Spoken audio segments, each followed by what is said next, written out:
नमस्कार। उत्तर प्रदेश की सबसे ज्वलंत डिबेट संग्राम में आपका स्वागत है। मैं हूं रमन पांडे। चीन और जापान के बाद कोरोना अब भारत में भी दस्तक देने लगा है। हालांकि अभी ज्यादा मामले सामने नहीं आए हैं, लेकिन एहतियात बरतना बहुत जरूरी है। कहा यह जा रहा है कि अगले 40 दिन बहुत इंपॉर्टेंट हैं, अगले 40 दिन बहुत महत्वपूर्ण हैं इसके प्रसार के मामले में। इस बीच में उत्तर प्रदेश सरकार ने भी मॉक ड्रिल किया। जितने कोविड अस्पताल हैं उन अस्पतालों में मॉक ड्रिल किया गया। पूरे भारत में जो भी कोविड अस्पताल हैं उन सब अस्पतालों में तैयारियों की समीक्षा की जा रही है। सवाल ये उठता है कि इस बार ये वेरिएंट कितना खतरनाक है, ये वेरिएंट पिछले सारे वेरिएंट से कितना खतरनाक है, ये वेरिएंट एक आदमी अगर इससे इन्फेक्टेड होता है तो वो कितने लोगों को इन्फेक्टेड कर सकता है। साथ ही साथ अगर ये वेरिएंट भारत में दस्तक देता है, जैसा कि कुछ एक मामलों में पाया गया है, तो भारत में किस तरह के इंतजामात हैं इससे निपटने के लिए। साथ ही साथ सबसे इंपॉर्टेंट ये है, चीन की इतनी बुरी स्थिति क्यों हुई। कहा यह जा रहा है कि वहां पर आंकड़ों में भारी गड़बड़ी पाई गई और साथ ही साथ जो डबल वैक्सीनेशन हुआ उसमें भी भारी गड़बड़ी पाई गई, यानी आंकड़े कुछ और कहते थे और जमीनी हकीकत कुछ और थी। भारत में स्थितियां कुछ अलग हैं। भारत में बूस्टर डोज भी लोग लगवा चुके हैं और डबल डोज पहले से ही लगवा चुके हैं। और अच्छी बात यह है कि एक नेजल वैक्सीन भी आ गई है, वो भी सरकारी और प्राइवेट अस्पतालों में उपलब्ध होगी।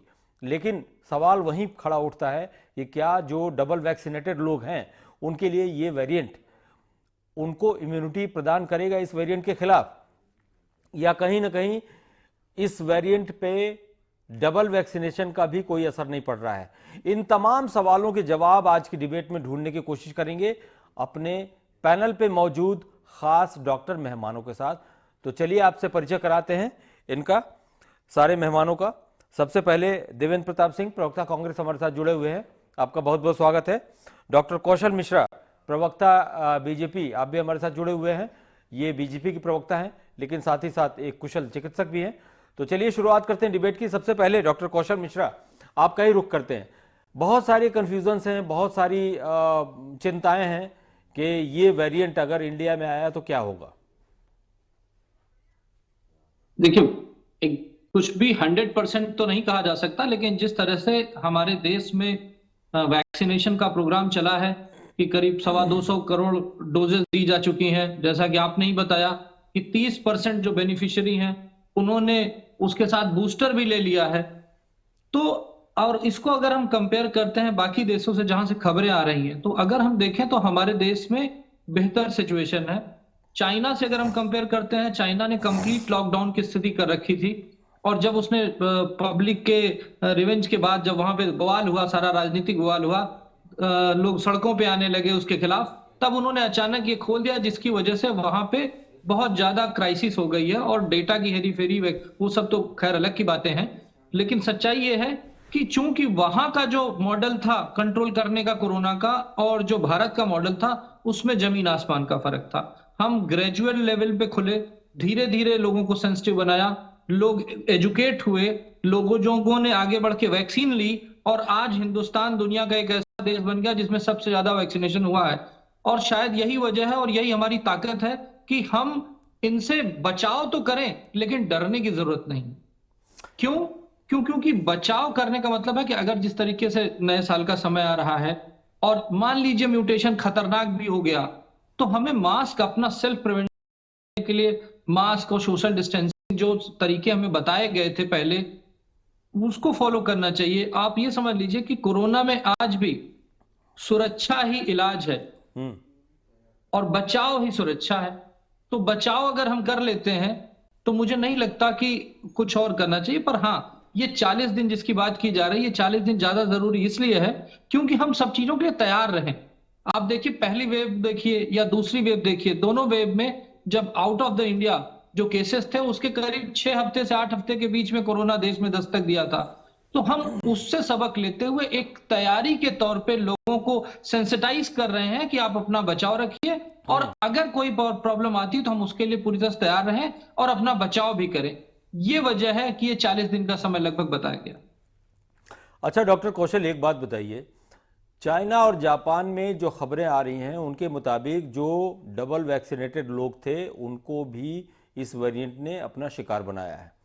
तो क्या ये टेक्निकली, ये एक टेक्निकल क्वेश्चन है मेरा आपसे, चूंकि आप डॉक्टर भी हैं, कि क्या ये वेरिएंट डबल वैक्सीनेटेड लोगों पर असर डाल रहा है, यानी कि डबल वैक्सीनेशन भी इस वेरिएंट पर या इसके म्यूटेशन पर कोई असर नहीं डाल पा रही है?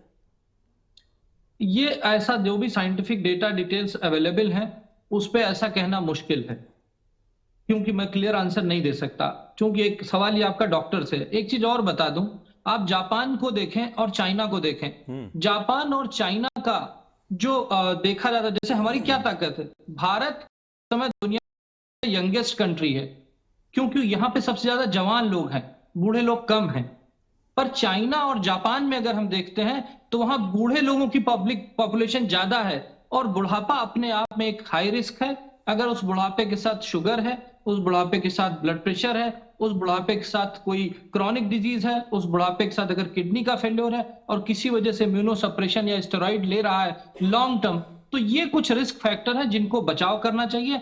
ऐसे लोग जो इस कैटेगरी में आते हो, ऐसे लोग जिनको पहली वेव में इस बात का कंफर्म हो कि उनको कोविड नहीं हुआ है, वो सब इस बार ज्यादा तैयारी से रहें। अगर उन्होंने बूस्टर नहीं लिया तो बूस्टर लें, अगर उन्होंने वैक्सीन नहीं लगवाई, अगर कुछ बच गए हैं तो वैक्सीन भी लगाएं, क्योंकि उस हाई रिस्क ग्रुप के लिए बूस्टर जरूरी है।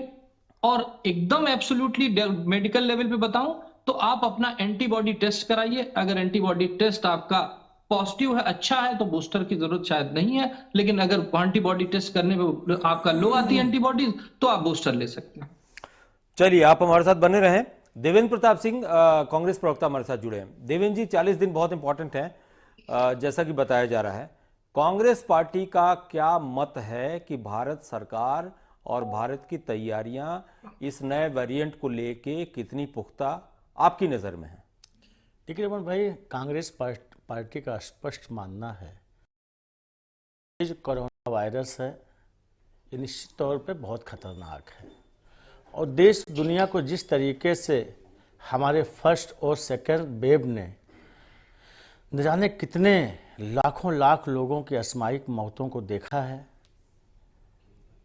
फिर वो इस तरीके से तीसरा जो वेरिएंट था वो तो वे हल्का था, उससे ज़्यादा जान माल का नुकसान नहीं हुआ, मगर सेकंड में और फर्स्ट में देखा जाए तो बहुत सारे लोग, सभी के लगभग जान पहचान के लोग, इष्ट मित्र, नात रिश्तेदार, नागरिक, अपनी असामयिक मौतों से उनको सामना करना पड़ा।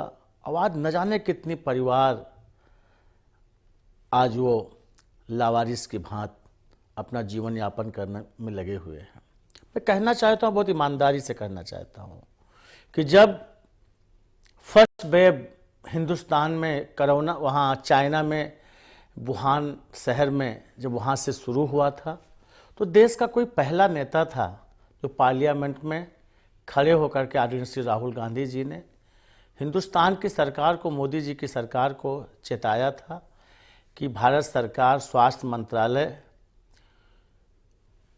पूरी ईमानदारी के साथ जागरूक होकर के ये जो महामारी आने वाली है उससे सचेत हो जाए।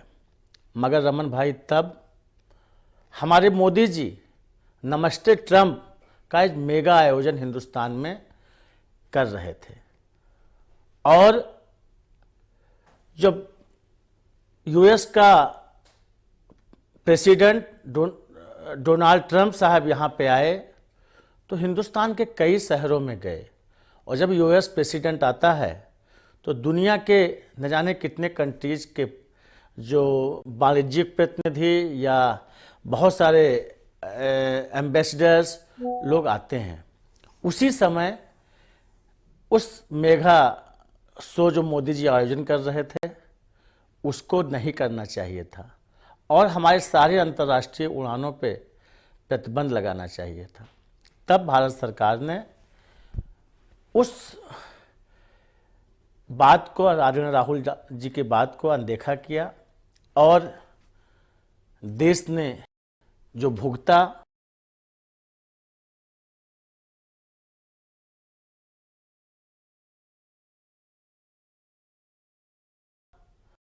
हम ईश्वर से यही प्रार्थना करते हैं अभी आपको कि क्या फिर लगता है कि तैयारियां अभी पुख्ता ये हैं? कभी ना हो। निश्चित तौर पे मैं कहना चाहता हूं कि जिस सरकार ने, चाहे वो उत्तर प्रदेश की सरकार हो, चाहे हिंदुस्तान की सरकार हो, फर्स्ट और सेकंड वेव में जिस तरीके से निग्लिजेंसी इन्होंने किया, जिस तरीके से अपने दायित्वों का निर्वहन नहीं किया, और देखा गया कि paracetamol, vitamin C, vitamin D, oxygen और बेड के अभाव में लाखों लाख लोग हताहत हुए।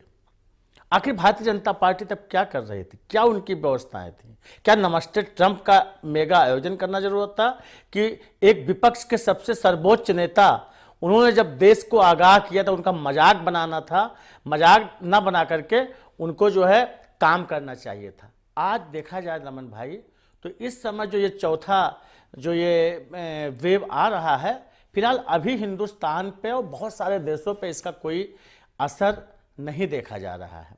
इस समय आदरणीय राहुल गांधी जी पिछले 7 सितंबर से भारत जोड़ो यात्रा निकाल रहे हैं। अभी दिल्ली में यात्रा आई हुई है।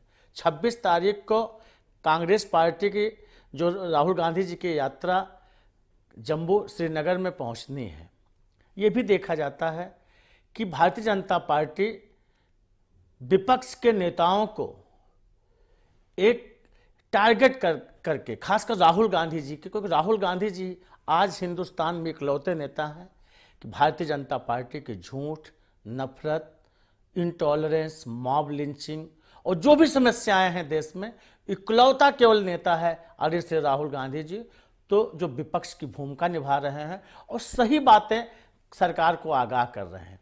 मगर तब ये भारतीय जनता पार्टी की मोदी जी की सरकार हजारों हजार करोड़ रुपए खर्च करके और प्रचार तंत्रों को गोदी मीडिया बना करके आज राहुल गांधी जी को नहीं, अभी बदनाम देने करने का आप इस सवाल गाली का देने का जवाब काम दीजिए ना कर कि रहे हैं। अभी कांग्रेस पार्टी को क्या लगता है देखिए, कि सरकार तैयार है इस रमन चैलेंज भाई, का सामना करने के लिए? भारतीय जनता पार्टी की चाल, चरित्र और चेहरे में बहुत दाग है।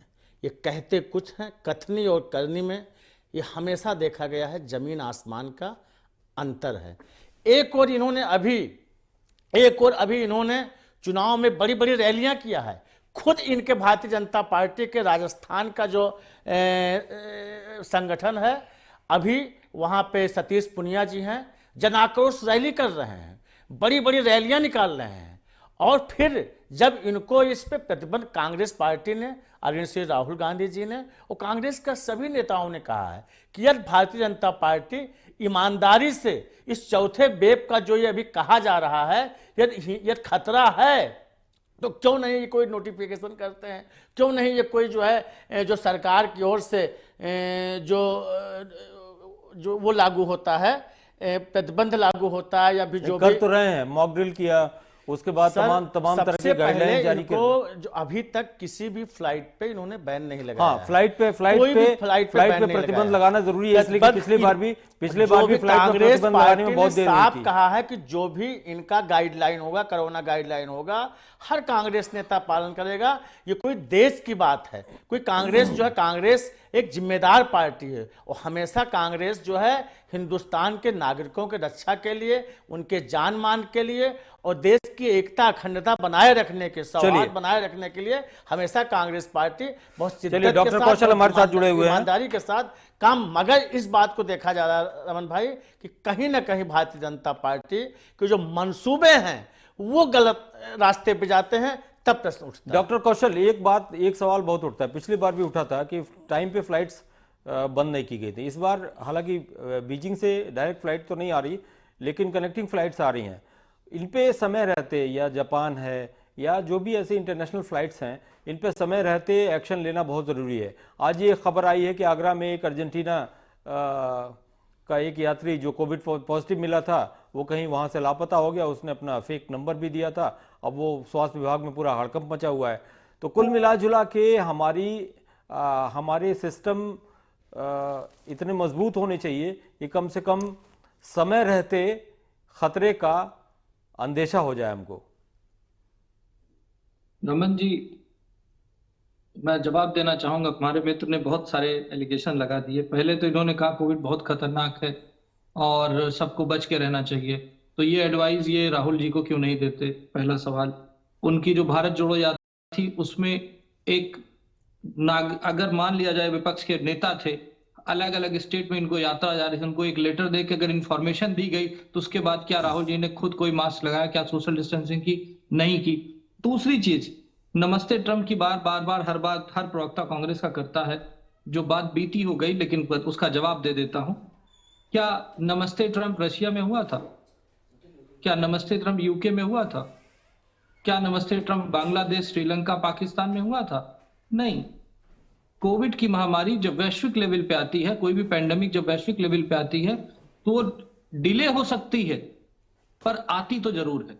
मैं उसको जस्टिफाई करने की बात नहीं कर रहा हूं। बात यह नहीं है कि नमस्ते ट्रम्प, और अभी की बात इन्होंने की कि आज से कुछ दिन पहले चुनाव, क्या कांग्रेस ने चुनाव से बाइकाट कर लिया था? क्या कहीं के चुनाव को गुजरात में पार्टिसिपेट नहीं किया था? क्या दिल्ली में पार्टिसिपेट नहीं किया था? क्या हिमाचल में जीत के इनका सीएम आता है, प्रधानमंत्री से मिलने के लिए अपॉइंटमेंट लेता है, कोविड का टेस्ट होता है तो पॉजिटिव पाया जाता है। तो ये जो यहां पर बैठ करके ज्ञान की बातें कर रहे हैं, केवल राजनीति की बातें हैं। और बताता हूं, इन्होंने 100 सवाल उठाए, मुझे एक फोटोग्राफ दिखा दें राहुल जी का जिसमें वो वैक्सीन लगाते हुए नजर आए हों।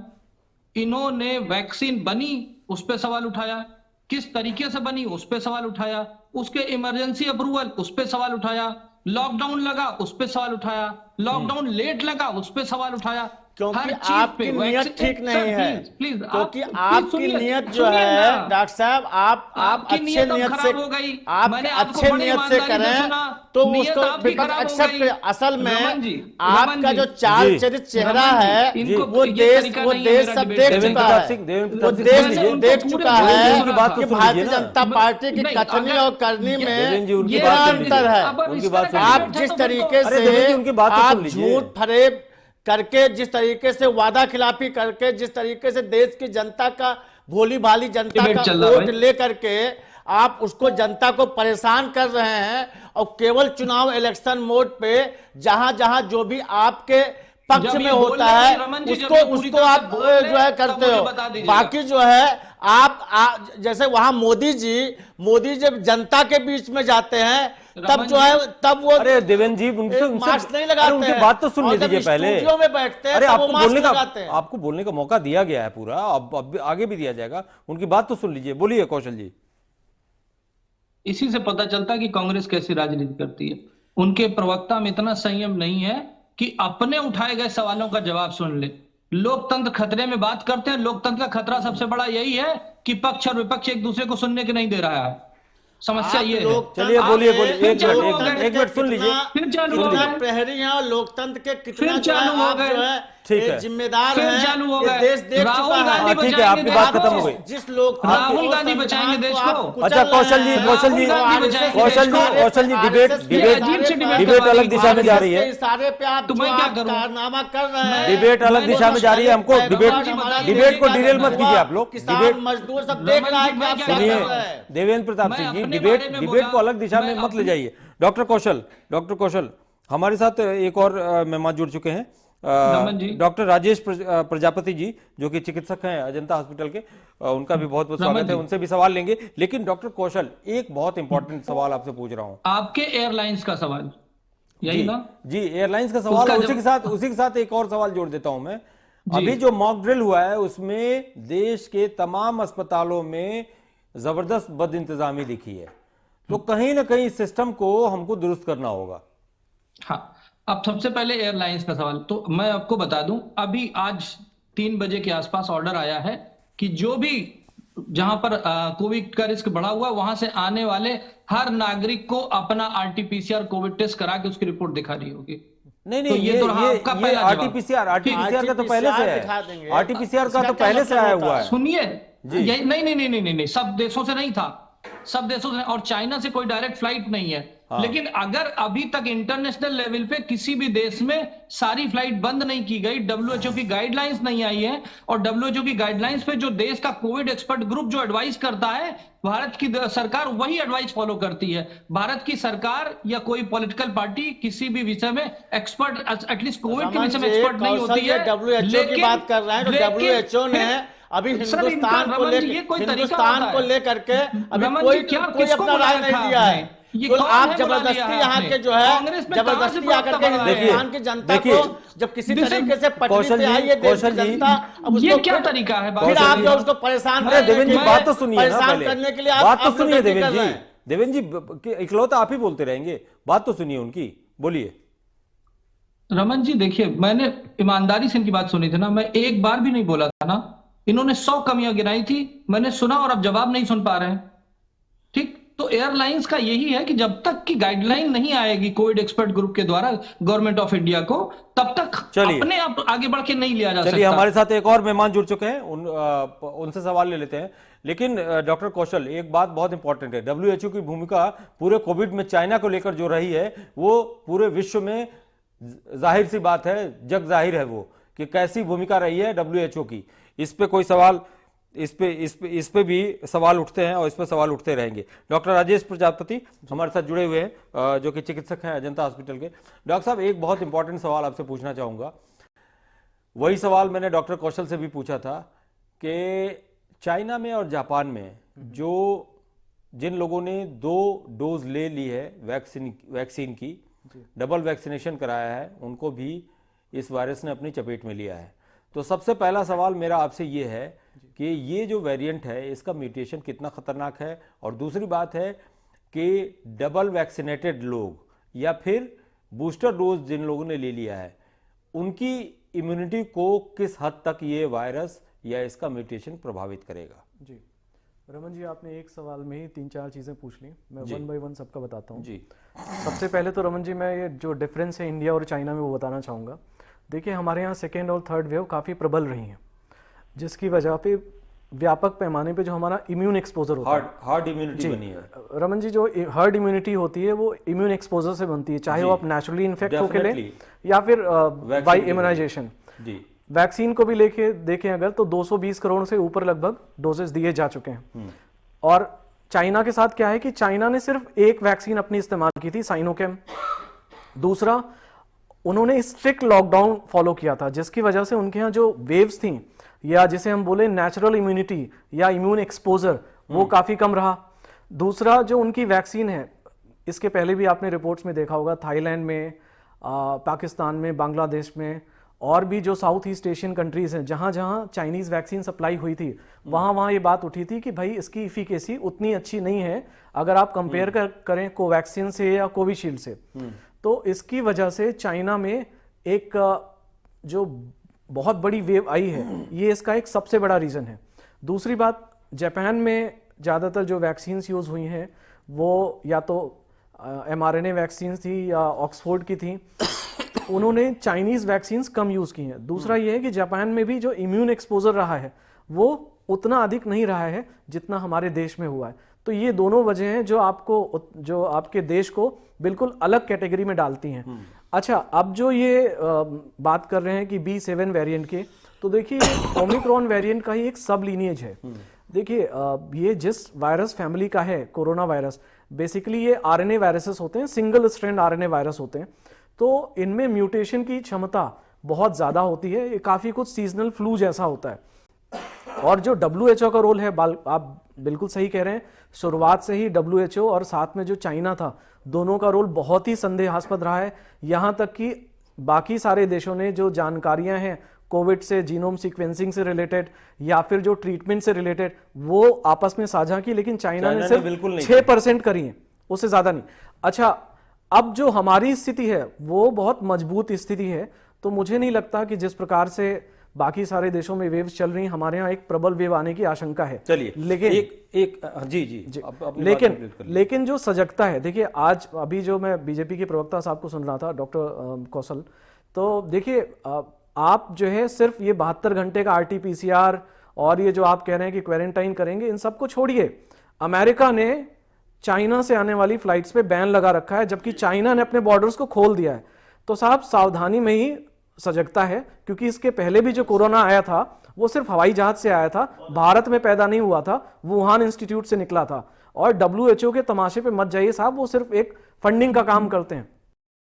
डॉक्टर साहब, मैं भी इत्तेफाक से डॉक्टर हूं और कोविड के पिछले एक्सपर्ट ग्रुप पे रहा हूं, इसलिए मुझे पता है। और मैं ये बताना चाहता हूं कि आप बता रहे हैं यूएस की ने चाइना की फ्लाइट बैन की है, बंद की है। इंडिया में चाइना से कोई डायरेक्ट फ्लाइट नहीं आ रही है। अरे और साहब जो फ्लाइट हाई आ रही रिपोर्ट- है, सर, इंसान सुनिए, तो आ रहा है, इंसान तो आ रहा है हुजूर। फ्लाइट सुन आ तो रही है, लीजिए। पैसेंजर आ रहे हैं। सर, सुन हुजूर तो- कैरियर तो सर, आ अभी रहा है आगरा उसका। आगरा में आया एक आदमी में लेकर के आया कैरियर है अभी। और आप सर, कह रहे हैं कि आदमी चाइना तो- से ही आया है। अच्छा, तो ये आप बताइए झूठ दुनिया बोल का रहे हैं, कौन सा इतने ऐसा बड़े देश है चैनल पे जिसने बैठ सारी करके फ्लाइट आप। बंद कर दी है? क्या अमेरिकन? अब मैंने स्पेसिफिक आपका सवाल साहब, किया पहले कि जानकारी की आपने पुष्टि चाइना कर की है फ्लाइट वो तो बंद आप कर कर दी। नहीं रहे हैं। कौशल साहब जानकारी की तो- पहले पुष्टि कर लें, उसके बाद हम इस बारे में चर्चा करेंगे। चलिए, डॉक्टर हमारे साहब साथ कुछ कह रहे हैं? नहीं, हमारे मैं साथ यही फखरुल बोल रहा हसन हूं चाद, कि चेक कर रहे हैं। फखरुल नहीं, आप हसन चेक कर चाद साहब लीजिए, भी मेरी फखरुल हसन knowledge चाद साहब भी authentic हमारे बता साथ जुड़ चुके हैं, जो कि समाजवादी पार्टी के प्रवक्ता है।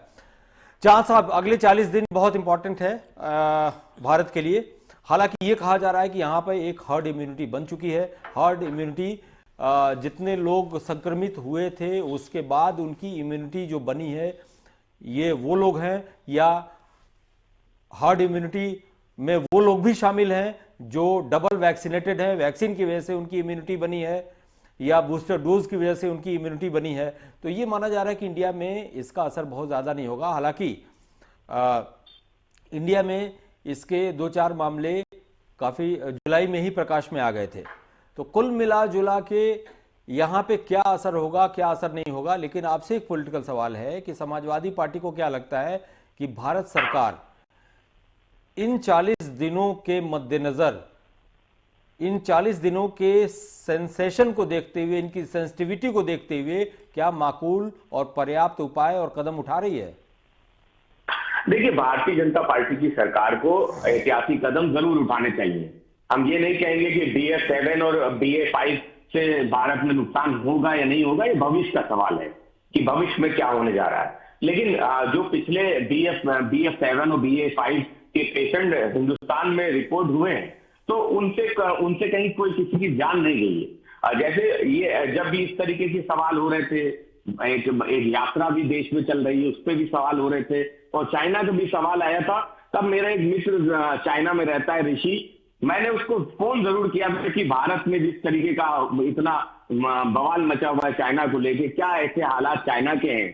तो मेरी उससे बात हुई थी, जरूर वहां पे पेशेंट ज्यादा हैं, लेकिन जिस तरीके की बात हिंदुस्तान में हो रही थी कि कब्रिस्तान और शमशान के बाहर लाइन लगी हुई है, ऐसे हालात चाइना के भी नहीं है। और हम समझते हैं कि हिंदुस्तान की सरकार को समय रहते कदम जरूर उठा लेने चाहिए। लेकिन जो वेरिएंट मैं समझता हूँ कहीं दुनिया के किसी हिस्से में आ गया है, वो हिंदुस्तान में भी आ ही गया है, क्योंकि हमारे देश में भी उस तरीके के पेशेंट रिपोर्ट हो चुके हैं।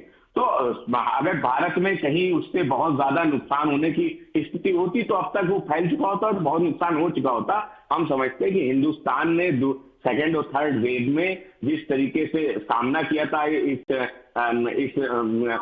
बीमारी का, अब आने वाले समय में हमें नहीं लगता कि सेकेंड वेव जैसे हालात देश में आएंगे। और हम ऊपर वाले से, ईश्वर से, अल्लाह से ये कामना भी करते हैं कि देश में इस तरीके के हालात जैसे हमने सेकेंड वेव में देखे थे हिंदुस्तान में, अब हमें उसका सामना ना करना पड़े। हमारा देश वो आगे निकले, हम आगे बढ़े, हम आगे देखें, और इस बीमारी के आगे हम सोच के देश को आगे ले जाने के लिए सरकार भी कदम उठाए। और सरकार वो काम जरूर करे कि एहतियात कैसे कर सकते हैं। कम से कम जो गलतियां भारतीय जनता पार्टी की सरकार से हुई थी कि देश में हमने देखा था कि लाखों मौतें हो गई ऑक्सीजन की कमी से, इंजेक्शन की कमी से, दवा की कमी से, हॉस्पिटल की कमी से। हम समझते हैं कि उसके लिए कदम जो है सरकार को जरूर उठा लेने चाहिए कि जिससे देश में रहने वाले भारत के किसी भी नागरिक की मौत कोरोना वायरस के किसी भी वेरिएंट से ना होने पाए। और इसमें समाजवादी पार्टी का जो सहयोग भारतीय जनता पार्टी की सरकार को चाहिए होगा, हम विपक्ष के नाते उनके साथ इस बीमारी में जरूर खड़े मिलेंगे। जी, चलिए देवेंद्र प्रताप सिंह, आप कुछ कह रहे थे। देखिए रमन भाई, भारतीय जनता पार्टी की सरकार, मोदी जी की सरकार, जो कार्रवाई, जो चीज़ें करनी चाहिए वो समय रहते नहीं करते हैं।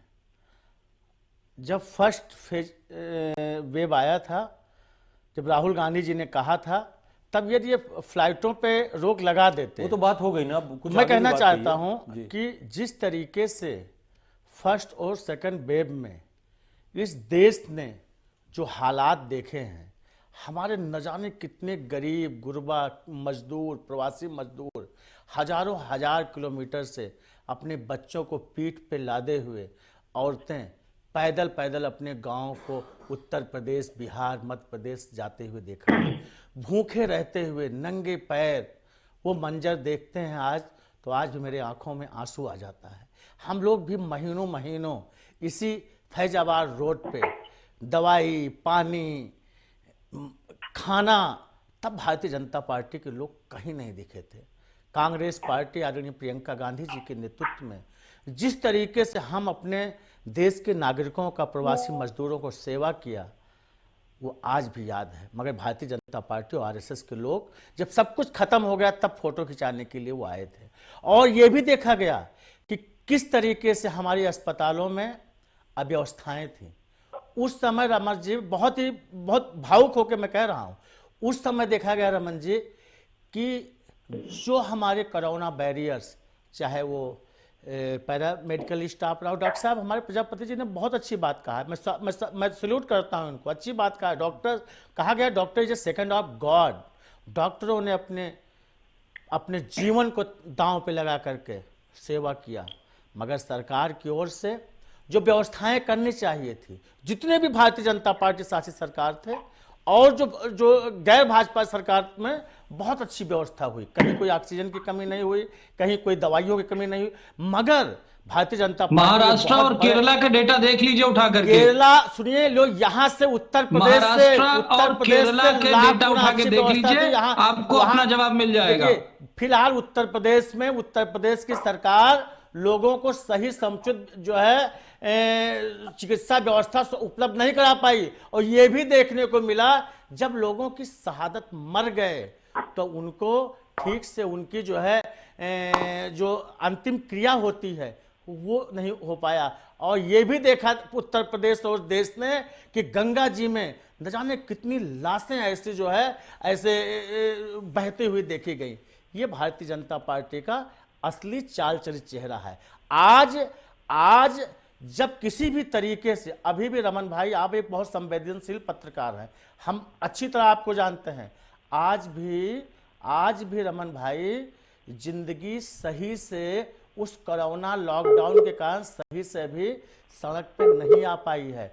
लोग परेशान हैं, अपने बच्चों की फीस नहीं दे पा रहे हैं, लोगों की नौकरियां चली गई हैं, डॉक्टर राजेश भी हमारे साथ जुड़े हुए हैं। रोटी जुटा पाना मुश्किल है। मगर भारतीय जनता पार्टी केवल और केवल वही काम करती है जो केवल अपने चंद उद्योगपतियों और बड़े लोगों को खुश करने के लिए और दलित, शोषित, पीड़ित, वंचित, गरीब गुरबा, किसान, मजदूरों को कैसे वो परेशान हो और कैसे उसको जो है समस्याएं और राजेश प्रजापति हमारे साथ जुड़े हुए हैं। भारतीय जनता पार्टी की सरकार का प्रयास रहता है जो निश्चित तौर पर इस लोकतंत्र में बहुत ही खतरनाक। राजेश जी, एक बहुत अहम सवाल है कि अगर ये 40 दिन इंपॉर्टेंट हैं तो गवर्नमेंट ऑफ इंडिया को या स्टेट गवर्नमेंट्स को किस किस तरह के फौरी प्रोटोकॉल्स का पालन करना चाहिए? रमन जी, आपने बहुत अच्छा प्रश्न किया। रमन जी देखिए, ये जो 40 दिन है या ये जो मैं बोलूँगा कुछ आने वाले 1 महीने के आसपास जी, इसमें देखिए हमें समझ में आ जाएगा कि ये वायरस बिहेव कैसे कर रहा है। हम सिर्फ चाइना से आने वाली अपुष्ट खबरों के हिसाब से अपनी स्ट्रैटेजी प्लान नहीं कर सकते। बहुत अच्छी बात है। हाँ, लेकिन एक जो चीज़ है जो इस बार का ऑब्जर्वेशन है, जिसको चाइना डेली टाइम्स में भी स्वीकार किया था कि इस बार उनको ब्लड प्रोडक्ट्स की ज़रूरत पड़ रही है। उनके यहाँ ब्लड प्रोडक्ट्स की कमी हो रही है। र्यूमर्स भी हो सकते हैं या हो सकता है वाकई ऐसा हो। तो हमें इस हिसाब से अपनी स्ट्रैटेजी प्लान करनी चाहिए कि मान लीजिए हो सकता है इसमें ऐसा म्यूटेशन हुआ हो जिसमें हमें आने वाले समय में लोगों को ब्लड प्रोडक्ट्स देने की जरूरत पड़े। जैसे पिछली बार था कि ऑक्सीजन की बहुत मात्रा में जरूरत पड़ी। बहुत अच्छी बात है, मैं धन्यवाद देना चाहूंगा केंद्र की सरकार को और राज्य की सरकार को कि उन्होंने ऑक्सीजन प्लांट्स लगवाए। ये काम बहुत अच्छा हो जाना चाहिए, बहुत पहले हो जाना चाहिए। लेकिन हमारा देश जो 1% से भी कम जीडीपी का खर्च कर रहा है, जो मॉक ड्रिल हुई है ना उसमें कई ऑक्सीजन प्लांट वो खराब पड़े मिले। देखिए सिस्टम, जब तक सिस्टम दुरुस्त नहीं होगा कोई सरकार क्या कर लेगी। नहीं, आप बिल्कुल सही बात कह रहे हैं। ये जो मॉक ड्रिल हुई थी, कम से कम इसने एक चाबी तो कसी, कुछ तो हुआ, कम से कम मैं मानता हूं। लेकिन जो आप बात सही कह रहे हैं, आपकी भी आशंका सही है कि ये सिर्फ मॉक ड्रिल दिखावा तो नहीं है ऐसा। उसकी सबसे बड़ी वजह मैं रमन जी बताऊं, देखिए 24 करोड़ जनसंख्या है उत्तर प्रदेश की। आप हेल्थ सिस्टम है उसमें आपने हायर एंड फायर सिस्टम लगा रखा है, संविदा पे डॉक्टर्स की भर्ती की, ये बात संविदा वाले डॉक्टर्स आए, जो भी वेंटिलेटर जितना भी चला सकता था चला, नहीं चला तो वो कई सारे अनपैक्ड वेंटिलेटर ऐसे ही पड़े हुए। वो संविदा वाले कर्मचारियों की जब वेव खत्म हो गई, आपको लगा कि रोना नहीं है, आपने उनको फायर कर दिया, फिर दोबारा से संविदा पे आप उनको भर्ती कर रहे हैं। तो ये जो संविदा वाला, कॉन्ट्रैक्ट वाला, देखिए साहब, हेल्थ कॉन्ट्रैक्ट का विषय नहीं है।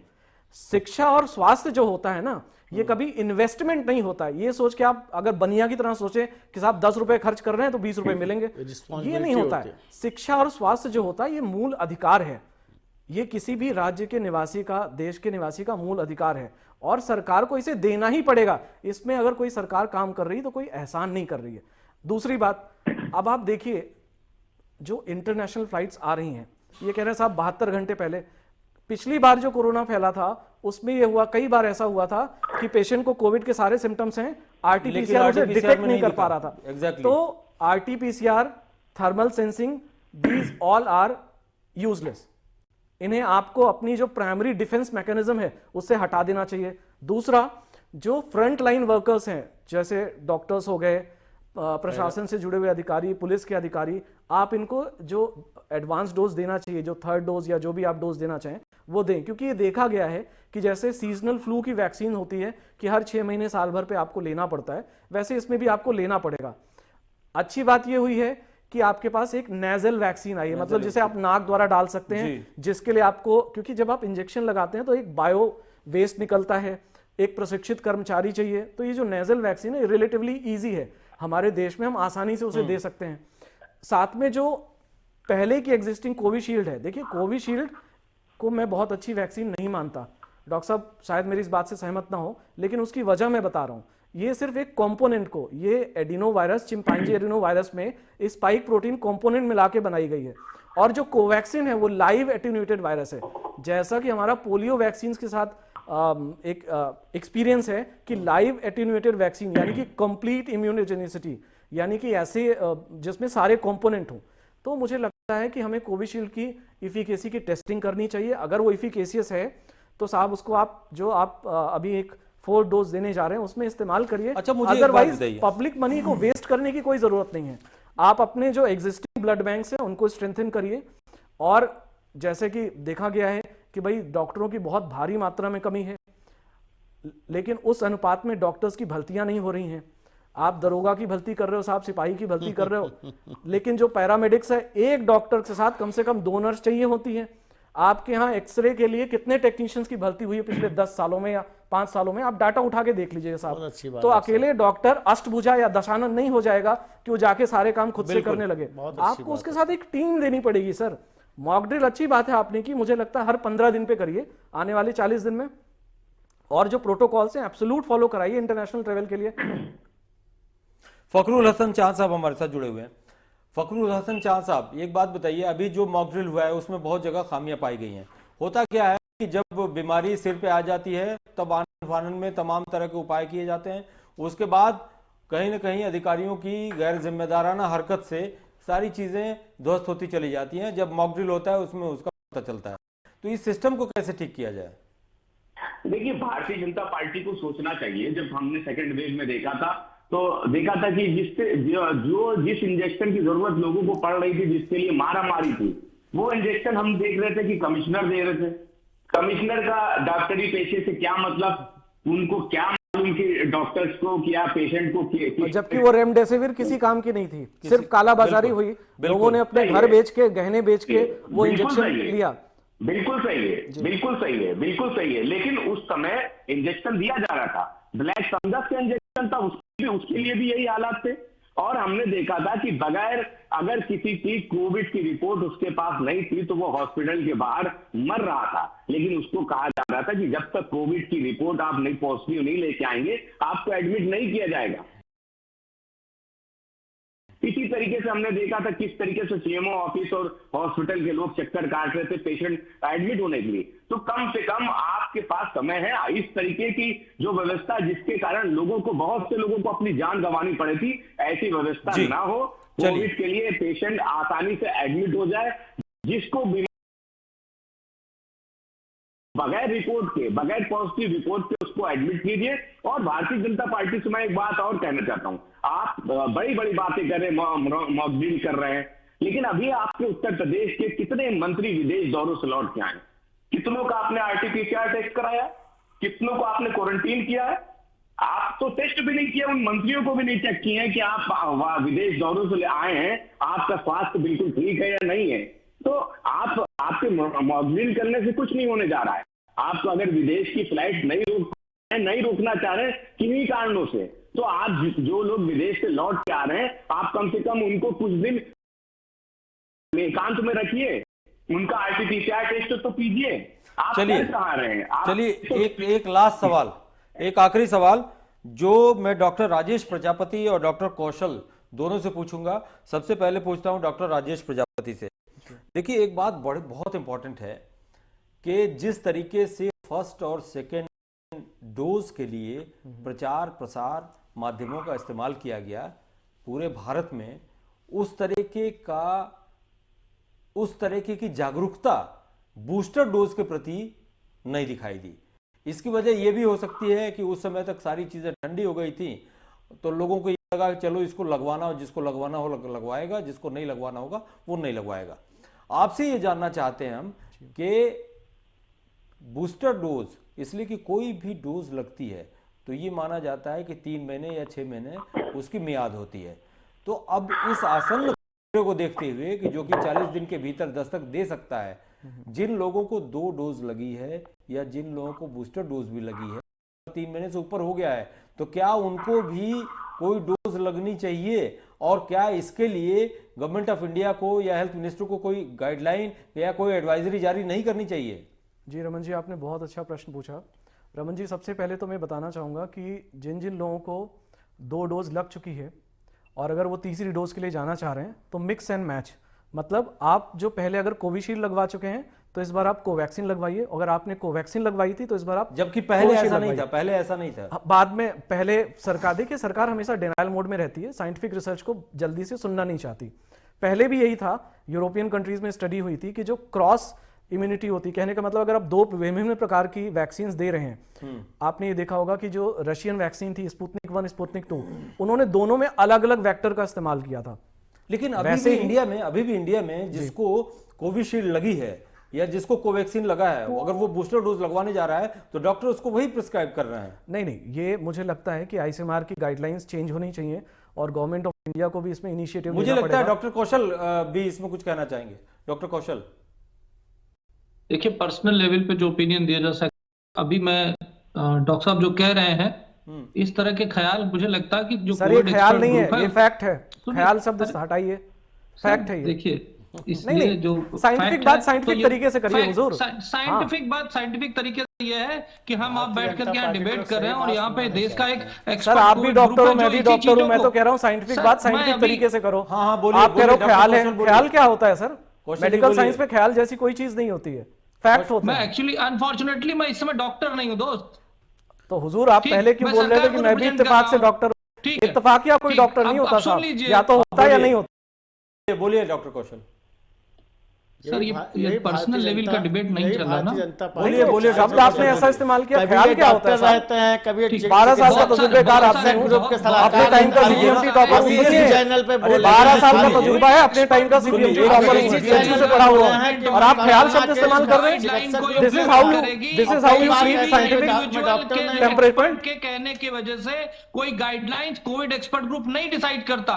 Covid expert group he government of India का एडवाइजरी बॉडी है। जिस डॉक्टर जिस इंडिविजुअल को ये लगता है कि उसका कोई सजेशन है, वो सजेशन एक्सपर्ट ग्रुप को देना चाहिए। सारे सजेशन इनवाइटेड हैं, आज भी इनवाइटेड है। जो लोग बैठ करके यहाँ पे बोलने की कोशिश करें, मैं उनसे रिक्वेस्ट करूंगा कि बिल्कुल सही आप बोल रहे हैं, लेकिन आप अपनी इंफॉर्मेशन दीजिए। तो ऐसा नहीं है कि वो लोग नहीं जान रहे हैं। चलिए डॉक्टर कौशल, आपका क्या मत है? आपका क्या मत है? वैक्सीन, जब जिन लोगों ने डबल वैक्सीन ले ली है या बूस्टर डोज ले लिया है, क्या इस तरह की कोई एडवाइजरी आनी चाहिए? क्या उनको प्रिकॉशनरी कोई डोज लेना चाहिए? मतलब इस तरह का कोई तो गाइडलाइन आनी चाहिए। जो हाई रिस्क ग्रुप है उसको, ये इसका सवाल का जवाब पहले इस स्पेल में दे दिया था कि जो हाई रिस्क ग्रुप है उसको लेना चाहिए, जो वर्कर है उसको लेना चाहिए, जिसको कोविड, जिसके आसपास किसी को कोविड नहीं हुआ हो उसको जरूर वैक्सीन लेना चाहिए, और अगर उसने नहीं लिया तो उसको बूस्टर भी लेना चाहिए। मेरा ये मानना है, हाई रिस्क ग्रुप को जरूर लेना चाहिए। बाकी जैसे भी कोविड एक्सपर्ट ग्रुप हमें एडवाइस करेगा, गवर्नमेंट ऑफ इंडिया उस गाइडलाइंस को पूरे देश में इम्प्लीमेंट करेगी। चलिए आखिरी देवेंद्र प्रताप सिंह, आखिरी बात रमन बोलिए, भाई, इसके बाद वाइंड अप रमन करूंगा। भाई, मैं स्पष्ट रूप से जल्दी कहना अपनी चाहता बात हूं खत्म कि कीजिए। बीमारी में और इस महामारी में कम से कम कम हम से कम राजनीतिक राहुल दलों को गांधी कोई को मना राजनीति कर नहीं करना दीजिए। चाहिए।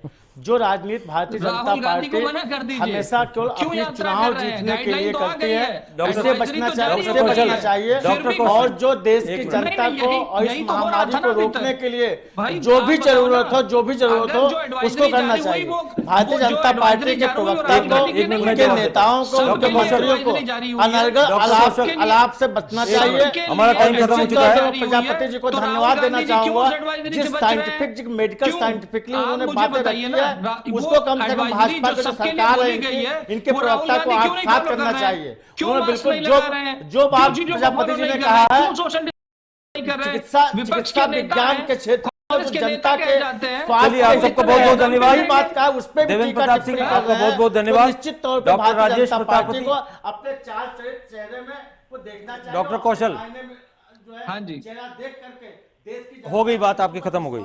डॉक्टर कौशल, एक बात आपने कही, तो उसका कम डॉक्टर कौशल हो गई। डॉक्टर कौशल, एक बात आपने कही कि राहुल गांधी को समझाना चाहिए। देखिए, मैं आपको एक बात बता रहा हूं, डिबेट में बोल रहा हूं, बहुत इंपॉर्टेंट देखिए, है। स्वामी नारायण में जो होने वाला है, वहां जो लोग जाने वाले हैं, उनको भी समझाना चाहिए। एडवाइजरी उनको भी सबके समझाना- लिए है। हाँ, उनको भी समझाना एडवाइजरी पड़ेगा। सबके लिए है। उनको- जब उनको भी समझाना कोविड पड़ेगा। ग्रुप कहेगा कि रूल बनाया जाए, जब एपिडेमिक एक्ट लगेगा तो रूल बनेगा। चलिए, आप एडवाइजरी सबका सभी बहुत बहुत के लिए धन्यवाद। है। डॉक्टर राजेश एडवाइजरी सबके प्रजापति, लिए आपका होती बहुत बहुत है। धन्यवाद। देवेंद्र प्रताप सिंह, आपका भी बहुत बहुत धन्यवाद। फखरुल हसन चाँद साहब, डॉक्टर कौशल मिश्रा, आप सबका बहुत बहुत धन्यवाद। 40 दिन का टाइम बहुत इंपॉर्टेंट है, और देखिए, इसमें दलगत राजनीति से ऊपर उठकर कोरोना से लड़ने के लिए जितने भी एफर्ट हो सकते हैं और सहयोग के जितने मानदंड हो सकते हैं, उनको स्थापित करना चाहिए सभी। मुझे लगता है कि भारत को उम्मीद है, भारत के निवासियों से भी उम्मीद है, और पॉलिटिकल पार्टी से भी उम्मीद है। आप सबका एक बार फिर से बहुत बहुत धन्यवाद। रुकते हैं एक छोटे से ब्रेक के लिए। नमस्कार।